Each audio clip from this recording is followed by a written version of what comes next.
Good evening. Welcome to the Bible Hour on the 3rd of the 5th, 2020. Good evening, North Star.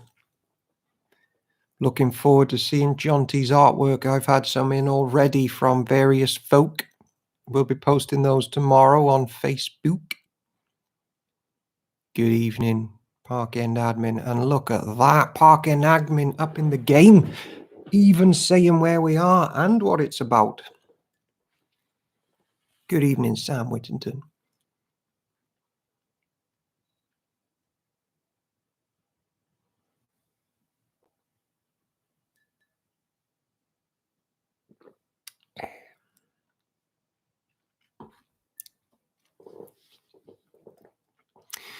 It is day 29 of the Bible Hour. We have 5 English minutes until we begin today's reading. Look up at our YouTube channel for our earlier service on Exodus chapter 3, with only one interruption this time from my son.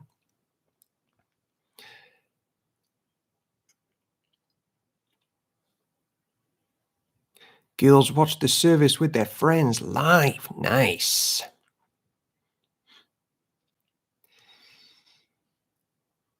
There have been some valid complaints that I had forgotten to turn the light on, and the whole thing is quite dark, grey and depressing at the 6 o'clock service.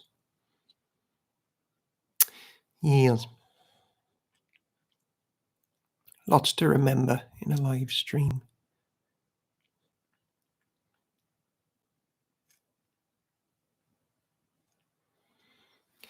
The boys and I also checked out the Big Fish YouTube channel, and we heard a story about Jairus today.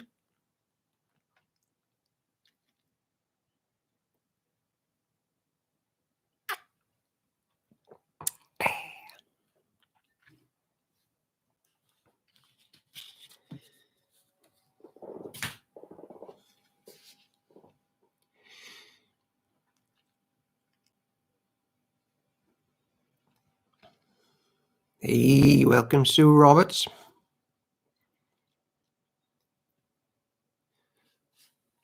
Good evening, Phil Tamlin.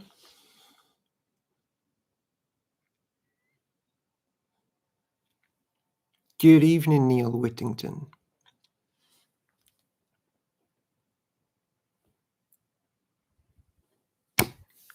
Three minutes to go until today's Bible Hour. Well, thank you, Sue. Today's Bible Hour begins.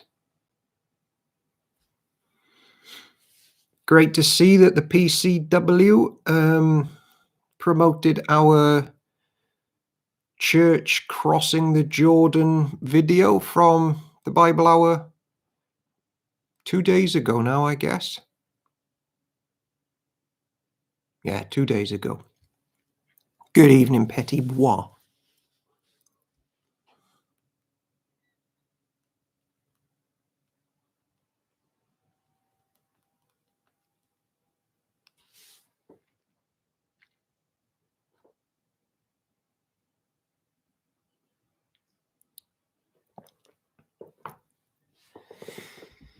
We are in Jesus,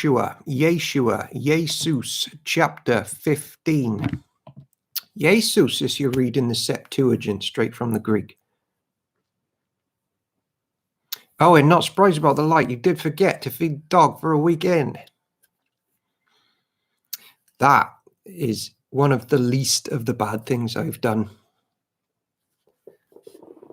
Someone on live chat, did you see it? Said something about Rita deserves a reward, and the half hath not been told me, saith the Queen of Sheba.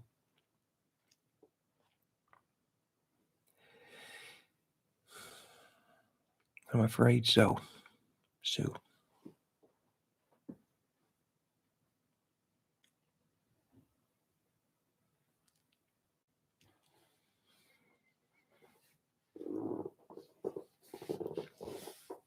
One minute to go.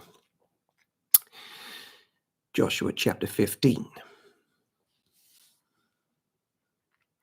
It is an amazing thing that between 50 to 70 people are tuning in within 24 hours of the upload to the Bible Hour.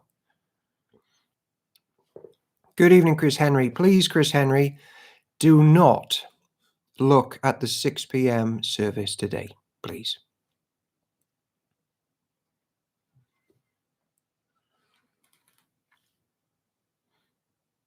Thank you very much, Neil Whittington. I know the settings now and the distance. Measured it.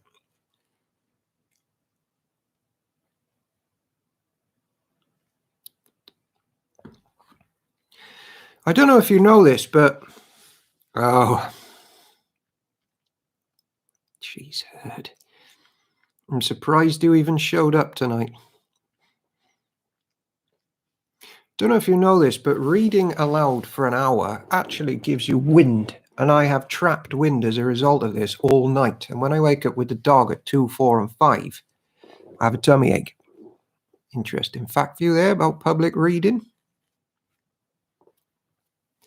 Okay, it is 9 o'clock. Welcome to the Bible Hour, day 29, where we are focused on Jesus, because that's the way to get to know the Father, by the Spirit. Jesus. Rennies, thanks for the info. Hello, Gelfin5959. Jesus is the express image of the Father. There is no God in heaven who is unlike Jesus. And we want to know more about his church, his bride. And Joshua chapter 15 is allocation of land. Thank you, Sue. I'll talk to you about that, maybe. And for the next few chapters, we are dealing with the allocation of heaven on earth given out to the tribes. So these are not dull passages, because the church inherits the world, says Jesus. The meek shall inherit the earth. So let's jump on in. This is the word of the Lord. Oh, hello, Chris Williams.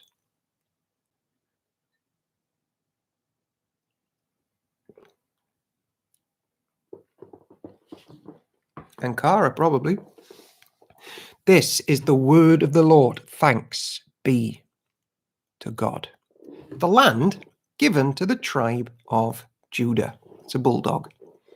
The allotment for the clans of the tribe of Judah reached southward to the border of Edom, as far south as the wilderness of Zin. The southern boundary began at the south bay of the Dead Sea, ran south of Scorpion Pass into the wilderness of Zin, and then went south of Kadesh Barnea to Hezron. Then it went up to Adar, where it turned toward Karka. From there, it passed to Asmon until it finally reached the brook of Egypt, which it followed to the Mediterranean Sea. This was their southern boundary. The eastern boundary extended along the Dead Sea to the mouth of the Jordan River. The northern boundary began at the bay where the Jordan River empties into the Dead Sea, went up from there till Beth Hogla, and Hogla. Remember that? Remember her? Then proceeded north of Beth Araba to the stone of Bohan. Bohan was Reuben's son. From that point, it went through the valley of Achor to Debir, turning north toward Gilgal, which is across from the slopes of Adumim on the south side of the valley. From there, the boundary extended to the springs of En Shemesh and onto En Rogel. The boundary then passed through the valley of Ben Hinnom along the southern slopes of the Jebusites, where the city of Jerusalem is located. Then it went west to the top of the mountain above the valley of Hinnom and on up a northern end of the valley of Rephaim. From there, the boundary extended from the top of the mountain to the spring at the waters of Nephtoah, and from there to the towns on Mount Ephron. There it turned toward Bela, that is Kiriath Jearim.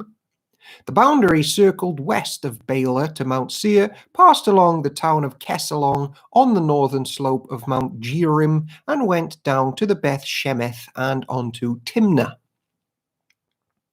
The boundary then proceeded to the slope of the hill north of Ekron, where it turned toward Shikeron, and Mount Bela. It passed Jebneel and ended at the Mediterranean Sea. The western boundary was the shoreline of the Mediterranean Sea. These are the boundaries for the clans of the tribe of Judah. The land given to Caleb. The Lord commanded Joshua to assign some of Judah's territory to Caleb, son of Jephunneh. So Caleb was given the town of Kiriath Arba, that is, Hebron, which had been named after Anak's ancestor. Caleb drove out the three groups of Anakites, the descendants of Sheshai, Ahiman, and Talmai, sons of Anak. From there, he went to fight against the people living in the town of Debir, formerly called Kiriath Sephir. Caleb said, "I will give my daughter Achsah in marriage to the one who attacks and captures Kiriath Sephir." Othniel, the son of Caleb's brother Kenaz, was the one who conquered it, so Achsah became Othniel's wife. When Achsah married Othniel, she urged him to ask her father for a field. As she got down off her donkey, Caleb asked her, "What's the matter?" She said, "Give me another gift. You have already given me the land in the Negev. Now please give me springs of water too."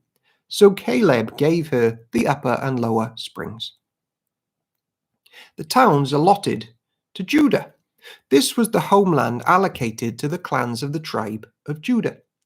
The towns of Judah situated along the borders of Edom in the extreme south were Kebzeel, Eder, Jagur, Kina, Demonah, Adada, Kedesh, Hazor, Ithnan, Ziph, Telem, Bealoth, Hazor, Hadath, Kerioth, Hezron, that is Hazor, Amam, Shema, Molda, Hazagadah, Heshmon, Beth Pelet, Hazar, Shuel, Beersheba, Biziotheath, Bela, Aim, Izim, Etolad, Kezil, Homer, Aim, Izim, Etolad, Kezil, Homer. Oh, I did that line twice.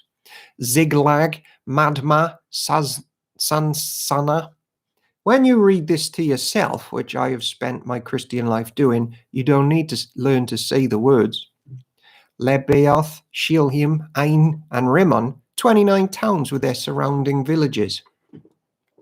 The following towns situated in the western foothills were also given to Judah: Eshtaol, Zorah, Ashna, Zanoah, En-Ganim, Tapua, Enam, Jarmuth, Adulam, Succoth, Azekah, Sha'arim, Adithiam, Gedera, and Gederothim, 14 towns with their surrounding villages. No one in Park End is ever going to worry about public reading again because they can't do a worse job of pronunciation than me. Also including were Zinan, Hadashah, Migdal-Gad, Delian, Mizpah, Joktheel, Lachish, Bozkath, Eglon, Kabon, Lamam, Kitlish, Gederoth, Beth Dagon, Naamah, and Mekhadah. 16 towns with their surrounding villages. Besides these, there were Libnah, Ether, Ashan, Iftha, Ashna, Nizib, Gilead, Aksib, and Merishah, 9 towns with their surrounding villages.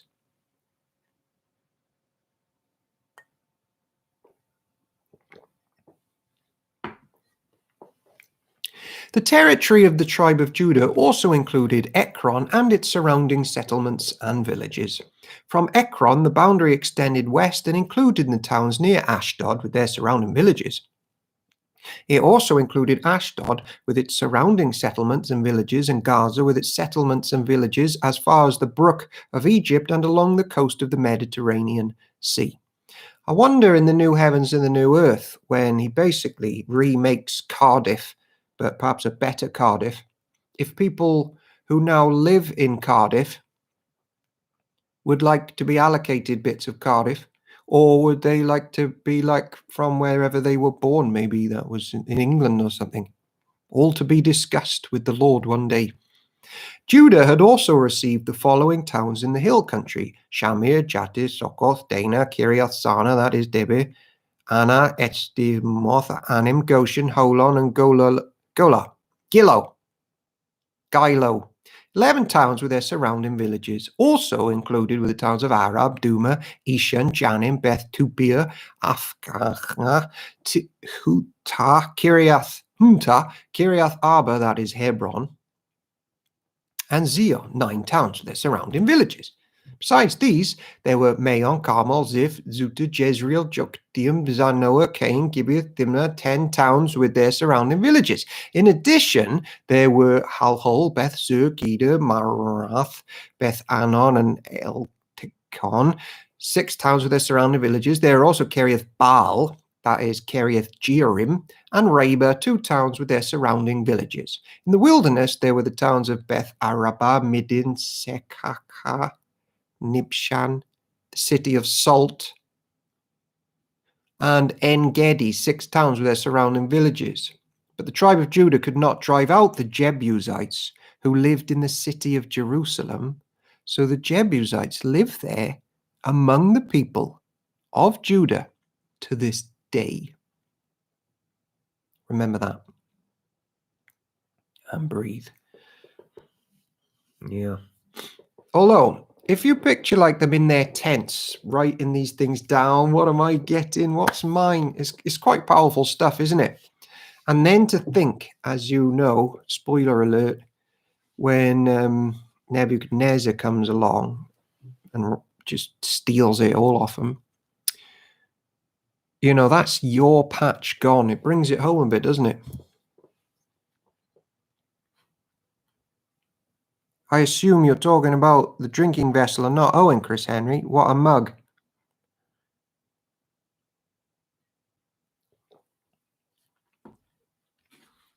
Joshua chapter 16, the land given to Ephraim and West Manasseh. The allotment for the descendants of Joseph extended from the Jordan River near Jericho, east of the springs of Jericho, through the wilderness and into the hill country of Bethel. From Bethel, that is Luz, it ran over to Ataroth in the territory of the Arkites. Then it descended westward to the territory of the Japhletites, as far as Lower Beth Horon, then to Giza, and over to the Mediterranean Sea. This was the homeland allocated to the families of Joseph's sons, Manasseh and Ephraim. The land given to Ephraim. The following territory was given to the clans of the tribe of Ephraim. The boundary of their homeland began at Ataroth Adar in the east. From there it ran to Upper Beth Horon, then onto the Mediterranean Sea. From Mikmethath on the north, the boundary curved eastward past Tainath Shiloh to the east of Janoah. From Janoah, it turned southward to Ataroth, and Nara touched the Jericho and ended in the Jordan River, at the Jordan River. From Tapua, the boundary extended westward, following the Kana Ravine to the Mediterranean Sea. This is the homeland allocated to the clans of the tribe of Ephraim. In addition, some towns with their surrounding villages in the territory allocated to the half-tribe of Manasseh were set aside to the tribe of Ephraim. They did not drive the Canaanites out of Gezer. However, so the people of Gezer live as slaves among the people of Ephraim to this day. Joshua chapter 17, the land given to West Manasseh. It's me, I'm in West Manasseh. Imagine that. The next allotment of land was given to the half-tribe of Manasseh, the descendants of Joseph's older son. Machir, the firstborn son of Manasseh, was the father of Gilead. Because his descendants were experienced soldiers, the regions of Gilead and Bashan on the east side of the Jordan had already been given to them. So the allotment on the west side of the Jordan was for the remaining families with the clans of the tribe of Manasseh: Abiezer, Helek, Asrael, Shechem, Hefer, and Shemida. These clans represent the male descendants of Manasseh, son of Joseph. However, Zelophehad, a descendant of Hefer, son of Gilead, son of Machir, son of Manasseh, had no sons. We know about them. He only had daughters whose names were Mahlah, Noah, Hoglah, Milcah, and Tirzah. These women came to Eleazar the priest, we remember this one, Joshua son of Nun, and the Israelite leaders, and said, the Lord commanded Moses to give us a grant of land along with the men of our tribe. So Joshua gave them a grant of land along with their uncles as the Lord had commanded. As a result, Manasseh's total allocation came to 10 parcels of land, in addition to the land of Gilead and Bashan across the Jordan River. Because the female descendants of Manasseh received a grant of land along with the male descendants, the land of Gilead was given to the rest of the male descendants of Manasseh.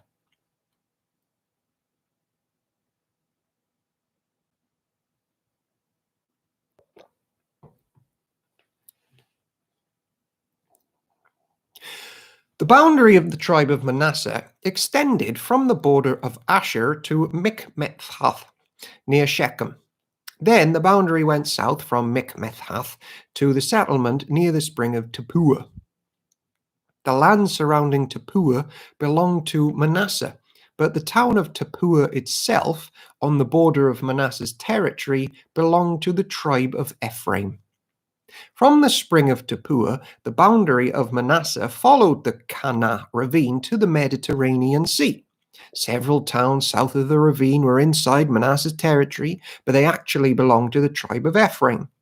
In general, however, the land south of the ravine belonged to Ephraim. The land north of the ravine belonged to Manasseh. Manasseh's boundary ran along the northern side of the ravine and ended at the Mediterranean Sea. North of Manasseh was the territory of Asher, and to the east was the territory of Issachar. The following towns within the territory of Issachar and Asher, however, were given to Manasseh: Bethshan, Ebleam, Dor, that is Naphoth Dor, Endor, Tanak, and Megiddo, each with their surrounding settlements. But the descendants of Manasseh were unable to occupy these towns because the Canaanites were determined to stay in that region. Do you remember another character from Endor later on? A nasty one. Later, however, when the Israelites became strong enough, they forced the Canaanites to work as slaves, but they did not drive them out of the land. The descendants of Joseph came to Yeshua, and asked, "Why have you given us only one portion of land as our homeland when the Lord has blessed us with so many people?" Yeshua replied, "If there are so many of you, and if the hill country of Ephraim is not large enough for you, clear out land for yourselves in the forest where the Perizzites and Rephaites live." The descendants of Joseph responded, "It's true that the hill country is not large enough for us." That's the Witch of Endor in Saul's time. You got it, Sue. That is a mental passage that we're going to get to. But all the Canaanites in the lowlands have iron chariots, both those in Bethshan and its surrounding settlements, and those in the valley of Jezreel. They are too strong for us. Then Yeshua said to the tribes of Ephraim and Manasseh, the descendants of Joseph, "Since you are so large and strong, you will be given more than one portion. The forests of the hill country will be yours as well. Clear as much as the land as you wish and take possession of its farthest corners. And you will drive out the Canaanites from the valleys too, even though they are strong and have iron chariots."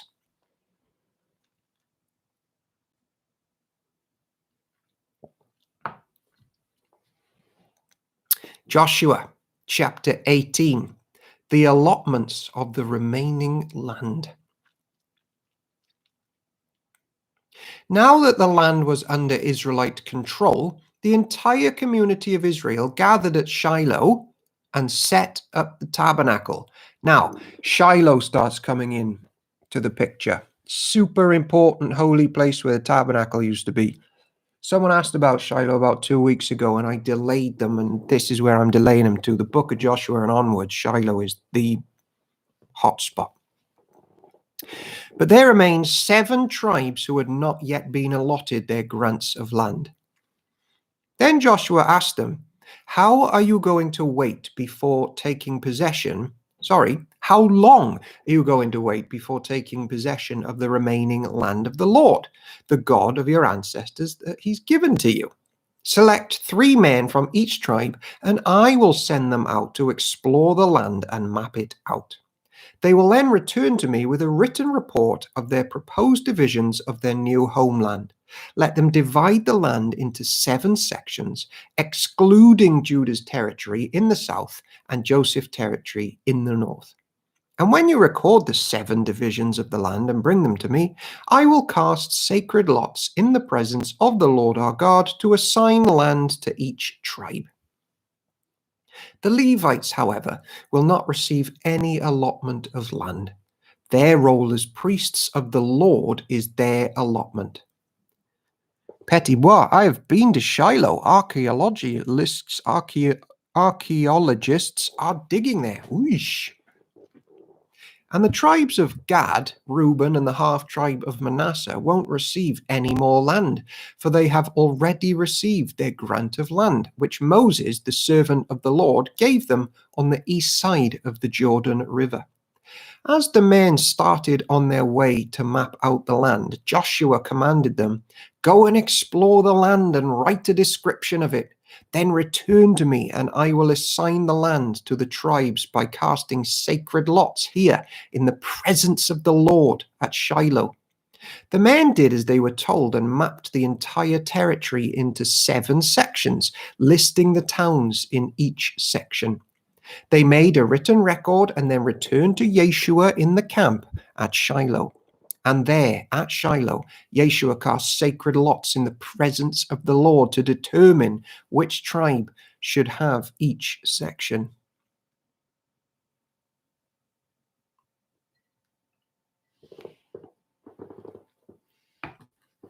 The land given to Benjamin. The first allotment of land went to the clans of the tribe of Benjamin. It lay between the territory assigned to the tribes of Judah and Joseph.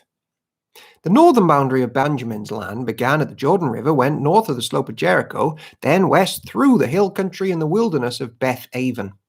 From there, the boundary went south to Luz, that is Bethel, and proceeded down to Atharoth Adar on the hill that lies south of lower Beth Horon.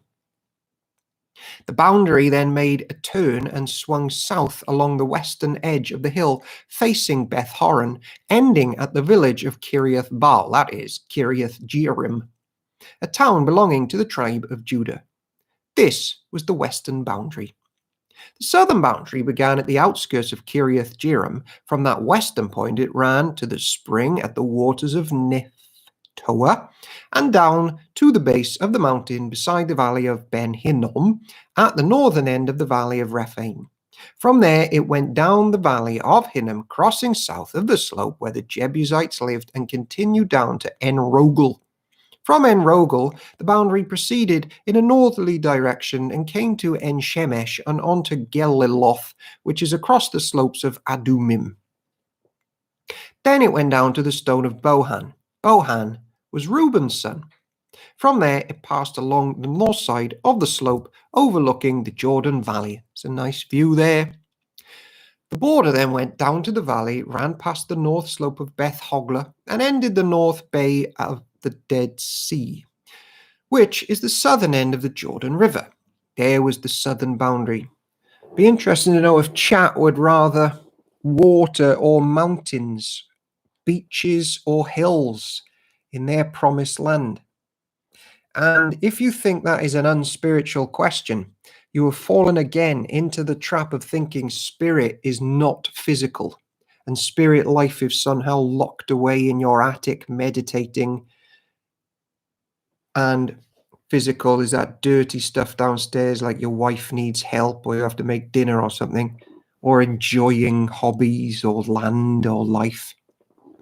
It's both. Look at this physical land given in the presence of the Lord for them to enjoy and worship him in it. Paula has just hogged the whole entire new heavens and new earth. So that question's over. She's got both. There we are. Sue Roberts, beaches backed by mountains. I find it hard to picture the territories. Is there a map? Yes, there is. If you get one of my Bibles is a study Bible, you can actually buy a book of Bible maps, but they're often at the back of Bibles.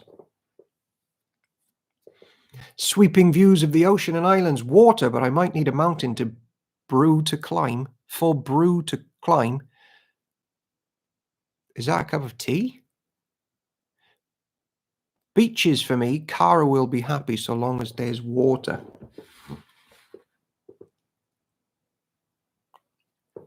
When we get to Isaiah, let's just stay here for a second, because these chapters are awesome and they're undersold. When we get to Isaiah, I'm going to try and point out the parts where it looks like even competitive sports, like without the sinful pride in it, are in the new heavens and the new earth, in the prophecy there. Animals are lying down with each other.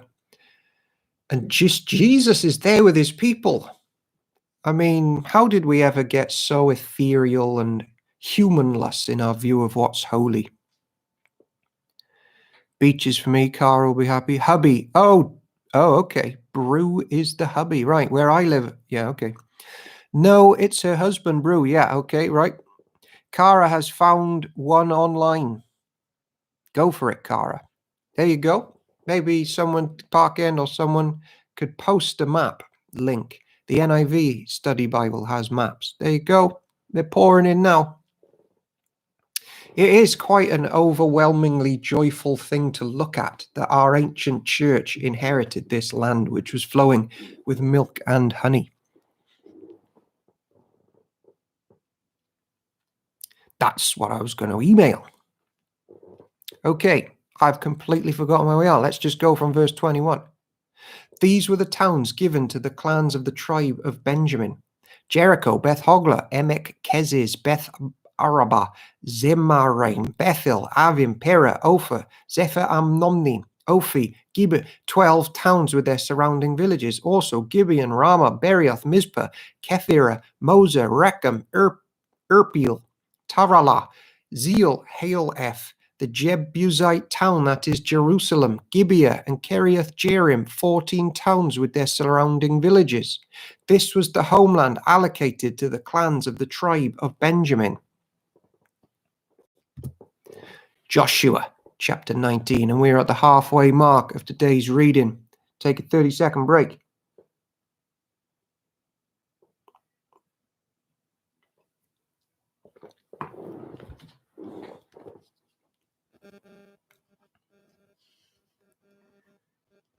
Good evening, Cara.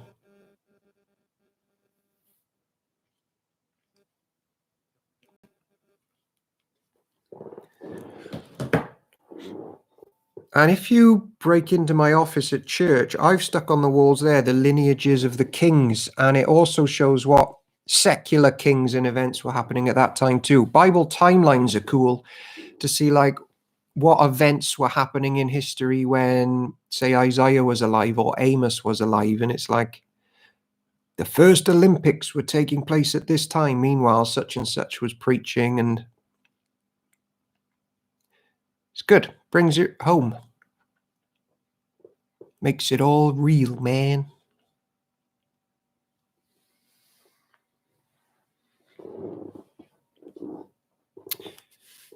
Yeshua, chapter 19, the land given to Simeon. The second allotment of land went to the clan of the tribe of Simeon. Their homeland was surrounded by Judah's territory. Simeon's homeland included Beersheba, Sheba, Moladah, Hazar Shual, Bela, Irzim, Etolad, Bethel, Hormah, Ziklag, Beth Macaraboth, Hazar Susa, Beth Lebaoth and Sharuhen, 13 towns with their surrounding villages. Excuse me. It also included Ain, Rimmon, Ether, and Asham, 4 towns with their villages, including all the surrounding villages as far south as Baalath Beer, also known as Ramah of the Negev. This was the homeland allocated to the clans of the tribe of Simeon. Their allocation of land came from part of what had been given to Judah because Judah's territory was too large for them. So the tribe of Simeon received an allocation within the territory of Judah. The land given to Zebulun. The third allotment of land went to the clans of the tribe of Zebulun. The boundary of Zebulun's homeland started at Sarid. From there it went west, going past Marlah, touching Dabasheth, and proceeding to the brook east of Jokneam.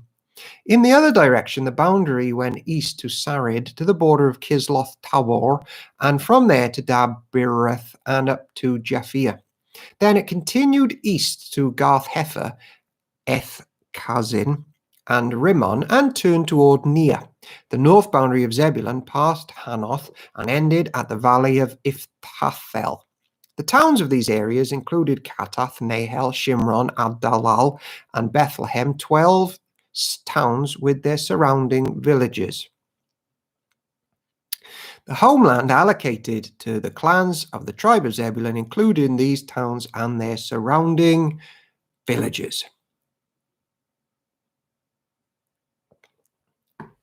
Just search for Old Testament map of division of promised land. I've seen that. It's fascinating. The land given to Issachar. The fourth allotment of land went to the clans of the tribe of Issachar.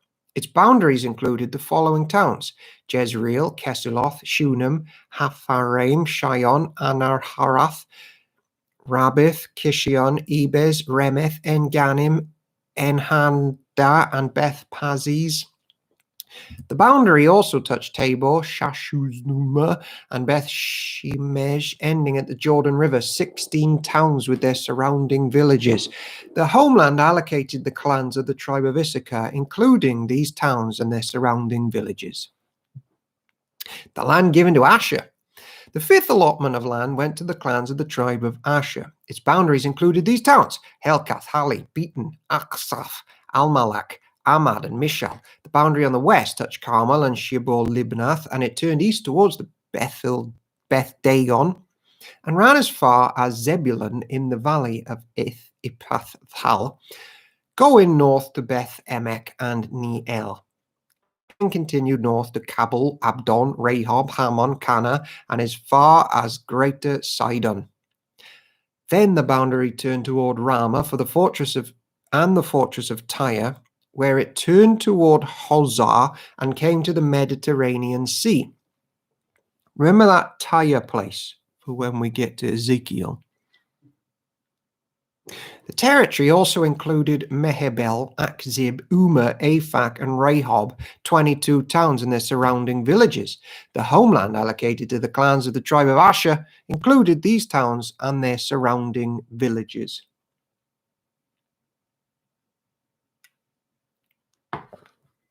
The land given to Naphtali. The sixth allotment of land went to the clans of the tribe of Naphtali. Its boundary ran from Heleph, from the oak at Zainamim, and extended across to Admi Nekeb, Jebneel, as far as Lukum, ending at the Jordan River. The western boundary ran past Aznoth Tabor, then to Hukok, and touched the border of Zebulun in the south, the border of Asher in the west, and the Jordan River on the east. The fortified towns included in this territory were Ziddim, Zir, Hamath, Rakath, Zenerath, Adamah, Ramah, Hazor, Kadesh, Edrei, En-Hazor, Yiron, Migdal El, Horem, Beth Aneth, and Beth Shemeth, 19 towns with their surrounding villages. The homeland allocated to these clans of the tribe of Naphtali included these towns and their surrounding villages. Maybe it's coming home a bit now, while there's still a bit of hoo-ha today about whose promised land is it. And all that jazz. The land given to Dan, the seventh allotment of land, went to the clans of the tribe of Dan. The land allocated as their homeland included the following towns: Zorah, Eshtaol, Shemesh, Shalabim, Ajalon, Ithla, Elon, Timnah, Ekron, El-Teke, Gibbethon, Baalath, Jehud, Beni Berak, Gath, Rimmon, Mejarkon. Do you know, actually, Parker, and I'm deliberately reading them like a child who can't pass grade 1 English, just to make you feel confident when you do public readings. That's my mentality here behind this fumbling attempt of reading. Raycon and the territory across from Joppa. But the tribe of Dan had trouble taking possession of their land, so they attacked the town of Laish. They captured it, slaughtered its people, and settled there. They renamed the town Dan after their ancestor. The homeland allocated to the clans of the tribe of Dan included these towns and their surrounding villages. The land given to Yeshua. All the land was divided among the tribes. After all the land was divided among the tribes, the Israelites gave a piece of land to Yeshua as his allocation. For the Lord had said he could have any town he wanted. Obviously, he's Yeshua, Mini. He chose Timnath Serah in the hill country of Ephraim. He built the town and lived there. These are the territories that Eleazar the priest, Joshua son of Nun, and the tribal leaders allocated as grants of land to the tribes of Israel by casting sacred lots in the presence of the Lord at the entrance of the tabernacle at Shiloh. So the division of the land was completed.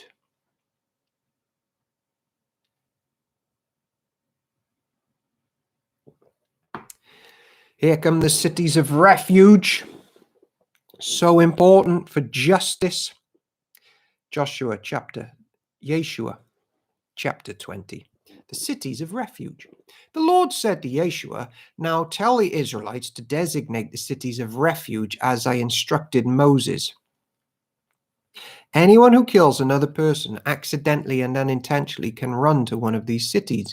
They will be places of refuge from relatives seeking revenge for the person who was killed." We know that, Yeshua, because we've done our Levitical, Numbers, and Deuteronomy homework in this gang. Upon reaching one of these cities, the one who caused the death will appear before the elders at the city gate and present his case. They must allow him to enter the city and give him a place to live among them. If the relatives of the victim come to avenge the killing, the leaders must not release the slayer to them, for he killed the other person unintentionally and without previous hostility. But the slayer must stay in that city and be tried by the local assembly, which will render a judgment. And he must continue to live in that city until the death of the high priest who was in office at the time of the accident. After that, he is free to return to his home in the town from which he fled.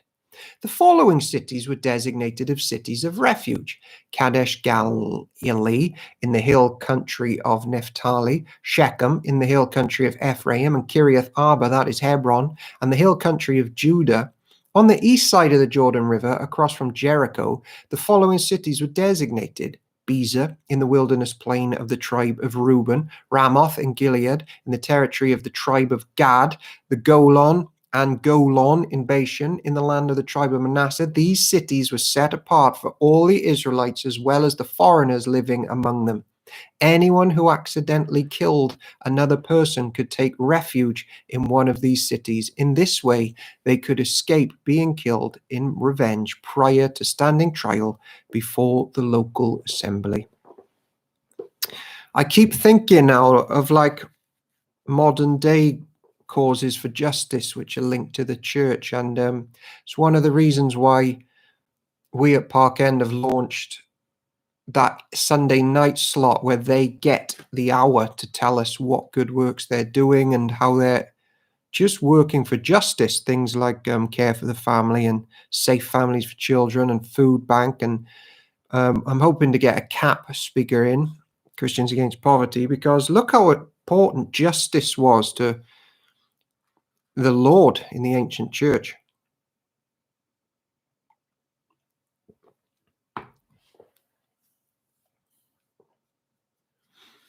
Yeshua 21, the towns given to the Levites. Then the leaders of the tribe of Levi came to consult with Eleazar the priest, Yeshua son of Nun, and the leaders of the other tribes of Israel. They came to them at Shiloh in the land of Canaan and said, "The Lord commanded Moses to give us towns to live in and pasture lands for our livestock." So by the command of the Lord, the people of Israel gave the Levites the following towns and pasture lands out of their own grants of land. The descendants of Aaron, who were members of the Kohathite clan with the tribe of Levi, were allotted 13 towns that were originally assigned to the tribes of Judah, Simeon, and Benjamin. The other families of the Kohathite clan were allotted 10 towns from the tribes of Ephraim, Dan, and the half-tribe of Manasseh. The clan of Gershon were allotted 13 towns from the tribes of Issachar, Asher, Naphtali, and the half-tribe of Manasseh in Bashan. The clan of Merari was allotted 12 towns from the tribes of Reuben, Gad, and Zebulun. So the Israelites obeyed the Lord's command to Moses and assigned 3 towns and pasture lands to the Levites by casting sacred lots.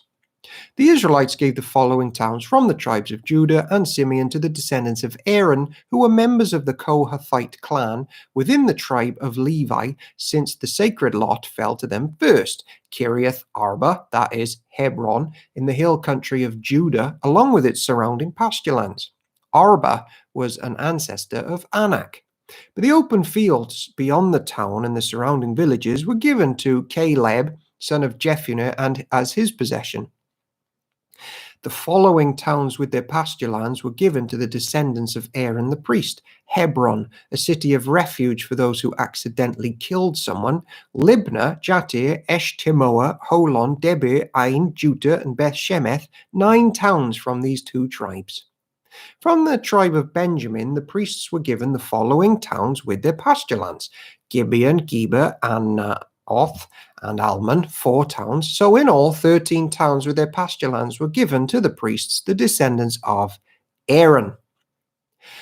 The rest of the Kohathite clan from the tribe of Levi was allotted the following towns and pasture lands from the tribe of Ephraim: Shechem, in the hill country of Ephraim, a city of refuge for those who accidentally killed someone; Gezir, Gibzaim, and Beth Horon, 4 towns. The following towns and pasture lands were allotted to the priests from the tribe of Dan: El-Tekeh, Gibbethon, Aijalon, and Geth-Rimmon, 4 towns. The half-tribe of Manasseh allotted the following towns with their pasture lands to the priests: Tanakh, Gath-Rimmon, 2 towns. So in all, 10 towns with their pasture lands were given to the rest of the Kohathite clan.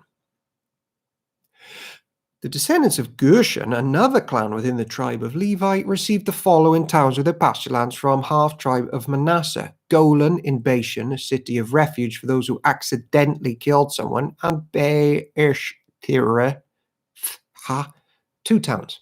From the towns of Issachar, they received the following towns with their pasture lands: Kishiron, Dabereth, Jeremiah, and Engan, 4 towns. From the tribe of Asher, they received the following towns with their pasture lands: Mishal, Abdon, Helkath, and Rehob, 4 towns. From the tribe of Naphtali, they received the following towns with their pasture lands: Kedesh in Galilee, a city of refuge for those who accidentally killed someone; Hamath Dor, and Kartan, 3 towns. So in all, 13 towns and their pasture lands were allotted to the clan of Gershon. I hope there isn't a written test on these allocations at the end of all this. I think about it sometimes. The rest of the Levites, the Merari clan, were given the following towns of their pasture lands from the tribe of Zebulun: Jokneam, Kartar, Dimnah, and Nahalal, 4 towns. For the tribe of Reuben, they received the following towns in their pasture lands: Bezir, Jahaz, Kedemoth, and Mephhath, 4 towns. From the tribe of Gad, they received the following towns with their pasture lands: Ramoth and Gilead, a city of refuge for those who had accidentally killed someone; Manaim, Heshbon and Jazer 4 towns. So in all, 12 towns were allotted to the clan of Merari. Total number of towns in the pasture lands within the Israelite territory given to the Levites came to 48. Every one of these towns had pasture lands surrounding it. So the Lord gave to Israel all the land he had sworn to give to their ancestors, and they took possession of it and settled there. And the Lord gave them rest on every side, just as he had solemnly promised their ancestors. None of their enemies could stand against them, for the Lord helped them conquer all their enemies. Not a single one of all the good promises the Lord had given to the family of Israel were left unfulfilled.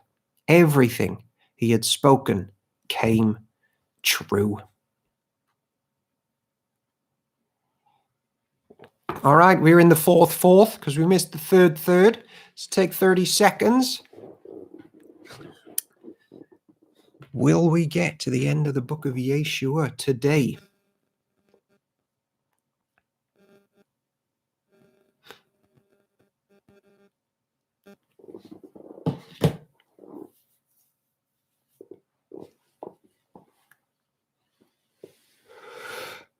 Yeshua, chapter 22. The eastern tribes return home. Then Yeshua called together the tribes of Reuben, Gad, and the half-tribe of Manasseh. He told them, "You have done as Moses, the servant of the Lord, commanded you, and you have obeyed every order I have given you. During all this time you have not deserted the other tribes. You have been careful to obey the commands of the Lord your God right up to present day. And now the Lord your God has given the other tribes rest as he promised them. So go back home to the land that Moses, the servant of the Lord, gave you as your possession on the east side of the Jordan River.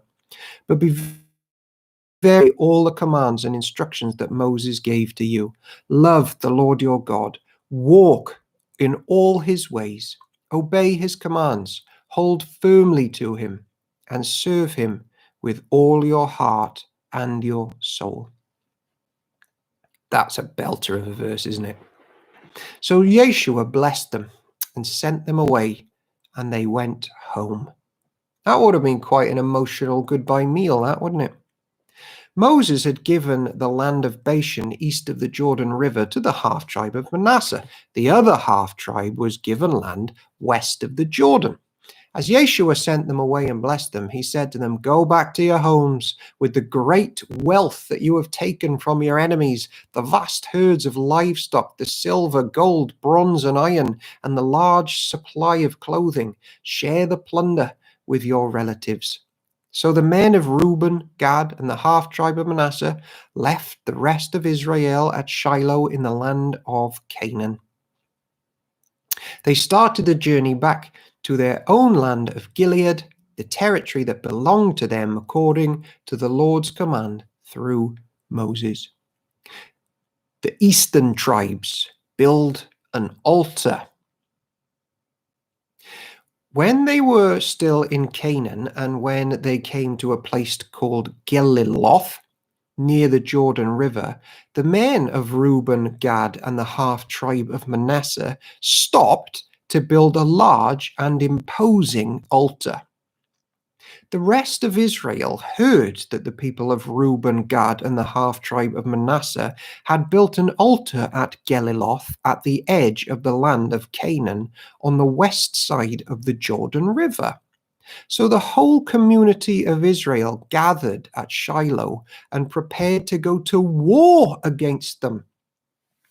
First, however, they sent a delegation led by Phinehas, son of Eleazar, the priest, to talk with the tribes of Reuben, Gad, and the half-tribe of Manasseh.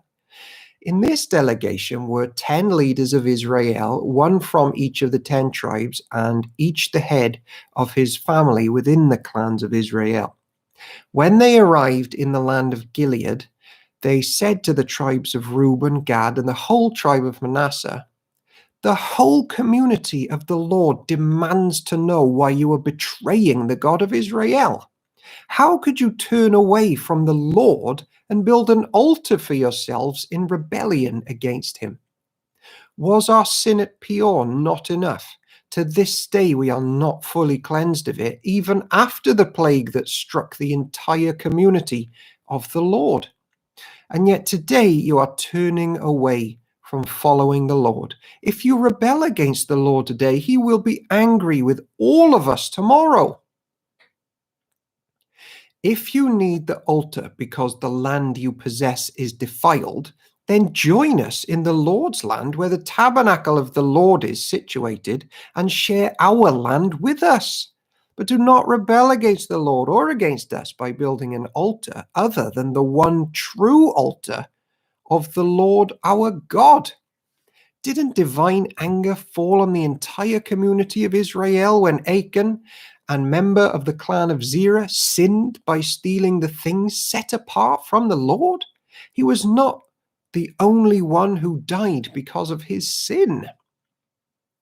Then the people of Reuben, Gad, and the half-tribe of Manasseh answered the heads of the clans of Israel, "The Lord, the mighty one, is God. The Lord, the mighty one, is God. He knows the truth, and may Israel know it too. We have not built the altar in treacherous rebellion against the Lord. If we had done so, do not spare our lives this day, for we have built an altar for ourselves to turn away from the Lord, to offer burnt offerings or grain offerings or peace offerings. May the Lord himself punish us." I think I read that wrong. If we have built an offer for ourselves to turn away from the Lord, or to offer burnt offerings or grain offerings, peace offerings, may the Lord himself punish us. The truth is, we have built this altar because we fear that in the future your descendants will say to ours, "What right do you have to worship the Lord, the God of Israel? The Lord has placed the Jordan River as a barrier between our people and you, people of Reuben and Gad. You have no claim to the Lord. So your descendants may prevent our descendants from worshipping the Lord." So we decided to build the altar not for burnt offerings or sacrifices, but as a memorial. It will remind our descendants and your descendants that we too have the right to worship the Lord at his sanctuary with our burnt offerings, sacrifices and peace offerings. Then your descendants will not be able to say to ours, "We have no claim to the Lord." If we say this, our descendants can reply, "Look at this copy of the Lord's altar that our ancestors made. It is not for burnt offerings or sacrifices. It is a reminder of the relationship both of us have with the Lord. Far be it from us to rebel against the Lord or turn away from him by building our own altar for burnt offerings, grain offerings, or sacrifices. Only the altar of the Lord our God that stands in front of the tabernacle may be used for that purpose." When Phinehas the priest and the leaders of the community, the heads of the clans of Israel, heard this from the tribes of Reuben, Gad, and the half-tribe of Manasseh, they were satisfied.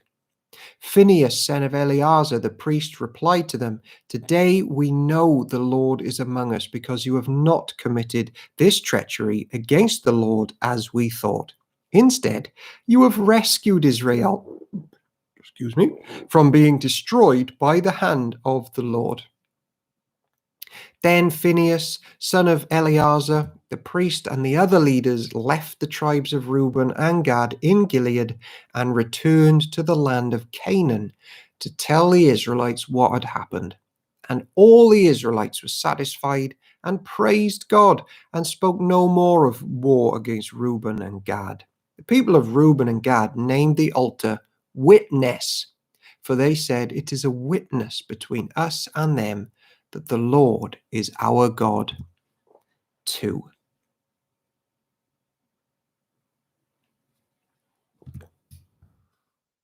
That's really interesting, because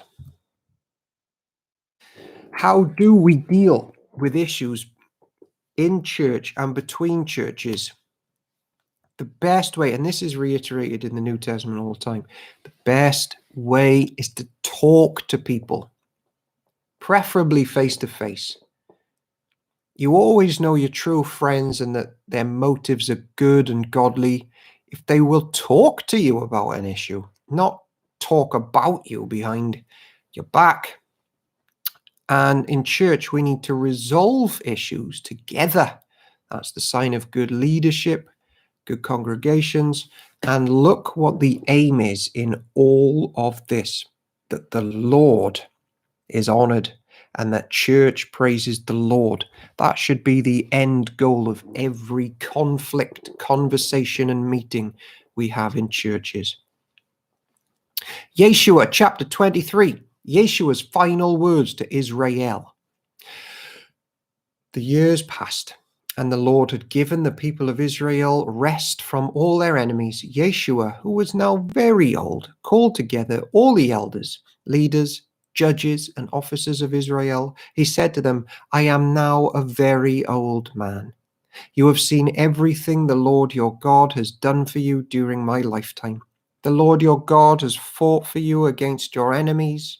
I have allotted to you as your homeland all the land of the nations yet unconquered, as well as the land of those we have already conquered, from the Jordan River to the Mediterranean Sea in the west.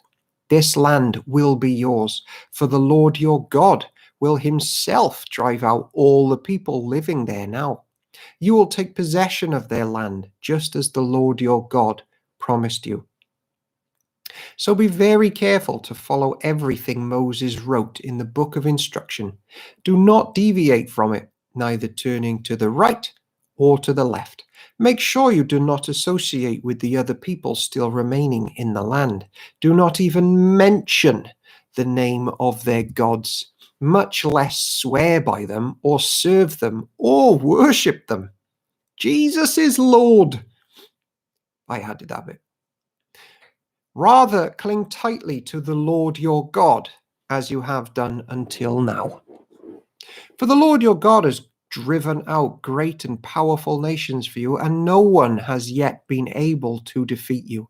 Each one of you will put to flight 1,000 of the enemy, for the Lord your God fights for you, just as he had promised. So be very careful to love the Lord your God.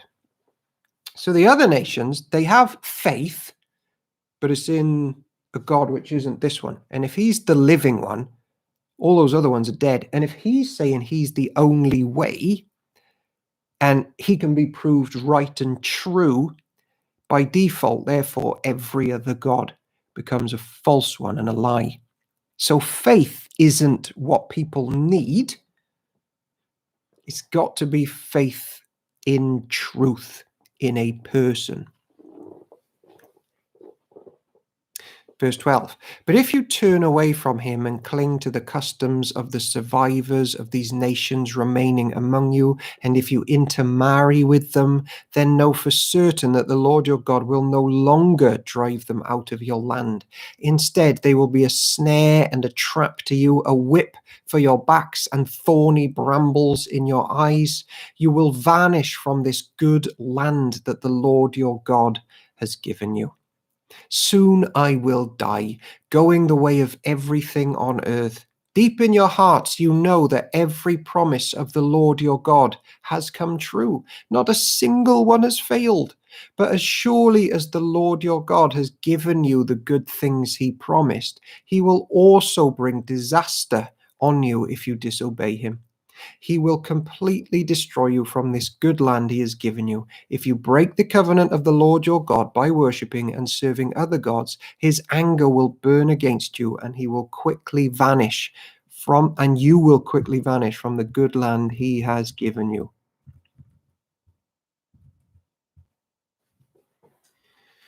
Okay. It is 21:59.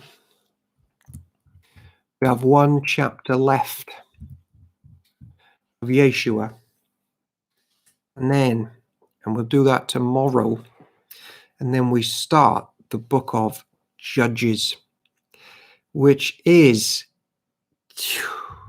I mean, it makes EastEnders look like Sesame Street. I don't know if you do a bit of reading ahead, but I'll say this tomorrow. There is a recurring phrase in the book of Judges that the author wants us to grasp, and it's this. In those days, there was no king over Israel. Do the last verse now. Chat. Should we do the last verse now so we start fresh in the book of Judges? Gelfin 59:59 has thrown an absolute curveball out at 21:59. And he said, please. Yes, do it. Eesh. Okay, chat, you're going to be going to bed about 4 minutes late today. Go for it. Wow, it's overwhelming. Okay, Yeshua chapter 24, but we're not even wearing black and it's the end of Yeshua. Okay. Oh, wait, I am. All right, okay, all right, chat, I'm doing it. You can chillax. Here we go. Yeshua 24, the Lord's covenant renewed. Then Yeshua summoned all the tribes of Israel to Shechem, including their elders, leaders, judges, and officers. So they came and presented themselves to God. Nice one. Susan Black as well. Appropriate. Yeshua said to the people, this is what the Lord, the God of Israel, says. Long ago, your ancestors, including Terah, the father of Abraham, and Nahor, lived beyond the Euphrates River.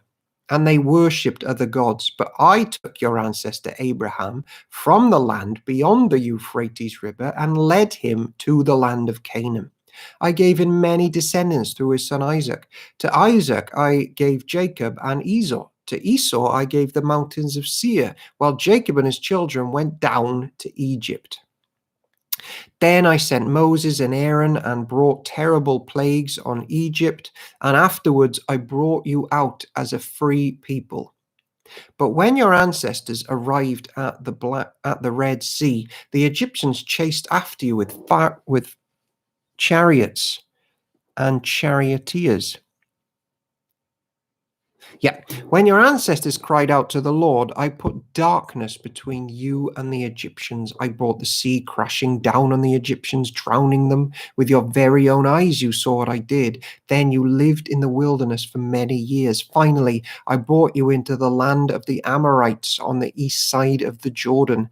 They fought against you, but I destroyed them before you. I gave you victory over them, and you took possession of their land. Then Balak, son of Zippor, king of Moab, started a war against Israel. He summoned Balaam, son of Beor, to curse you, but I would not listen to him. Instead, I made Balaam bless you, and so I rescued you from Balak. When you crossed the Jordan River and came to Jericho, the men of Jericho fought against you, as did the Amorites, the Perizzites, the Canaanites, the Hittites, the Girgashites, and the Hivites, and the Jebusites, but I gave you victory over them. And I sent terror ahead of you to drive out the two kings of the Amorites. It was not your swords or bows that brought you victory. I gave you land you had not worked on, and I gave you towns that you did not build. The towns where you are now living, I gave you vineyards and olive groves for food, though you did not plant them. It's the Lord's play, and we just have walk-on parts. And we're quickly over. Preach, die, and be forgotten. So, fear the Lord and serve him wholeheartedly. Put away forever the idols that your ancestors worshipped when they lived beyond the Euphrates River and in Egypt. Serve the Lord alone. But if you refuse to serve the Lord, then choose today whom you will serve. Would you prefer the gods of your ancestors served beyond the Euphrates, or will it be the gods of the Amorites in whose land you now live? But as for me and my family, we will serve the Lord. That's one of the best verses in the Bible. The people replied, we would never abandon the Lord and serve other gods. For the Lord our God is the one who rescued us and our ancestors from slavery in the land of Egypt. He performed mighty miracles before our very eyes. Do you remember Jacob's prayer at the end of Genesis? He says, it's the angel that I wrestled with who is God. They're saying that here too. Who delivered them. As we traveled through the wilderness among our enemies, he preserved us. It was the Lord who drove out the Amorites and the other nations living there in the land. So we too will serve the Lord, for he alone is God. Then Yeshua warned the people, you are not able to serve the Lord, for he is a holy and jealous God. He will not forgive your rebellion and your sins.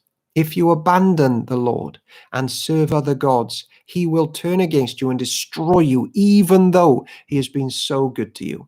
The people answered Yeshua, no, we will serve the Lord. You are a witness to your own decision. Joshua said, you have chosen to serve the Lord. Yes, they replied, we are witnesses to what we have said. All right then, Yeshua said, destroy the idols among you and turn your hearts to the Lord, the God of Israel. And the people said, Yeshua, we will serve the Lord our God and we will obey him alone. So Yeshua made a covenant with the people that day at Shechem, committing them to follow the decrees and regulations of the Lord. Yeshua recorded these things in the book of God's instructions as a reminder of their agreement. He took a huge stone and rolled it beneath the terebinth tree beside the tabernacle of the Lord. Yeshua said to all the people, this stone has heard everything the Lord said to us. It will be a witness to testify against you if you go back on your word to God.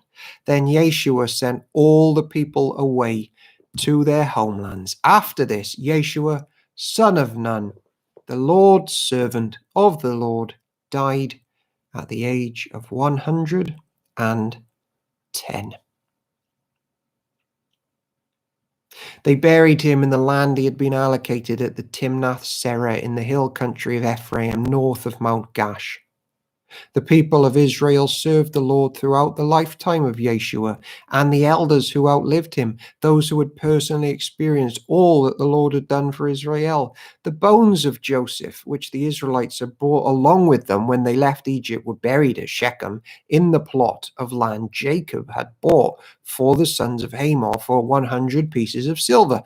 This land was allocated in the territory allotted to the descendants of Joseph. Eleazar, son of Aaron, also died. He was buried in the hill country of Ephraim in the town of Gibeah, which had been given to his son Phinehas.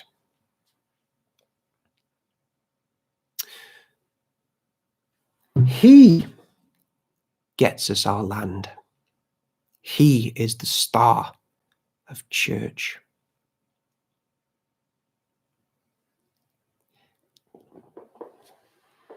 It's worth it if it is bad, Sam. This is the word of the Lord. Thanks be to God. Check out our Facebook page tomorrow, where we'll be uploading pictures of what the children have done from tonight's sermon at 6. And God willing, we'll be back here at 9 tomorrow.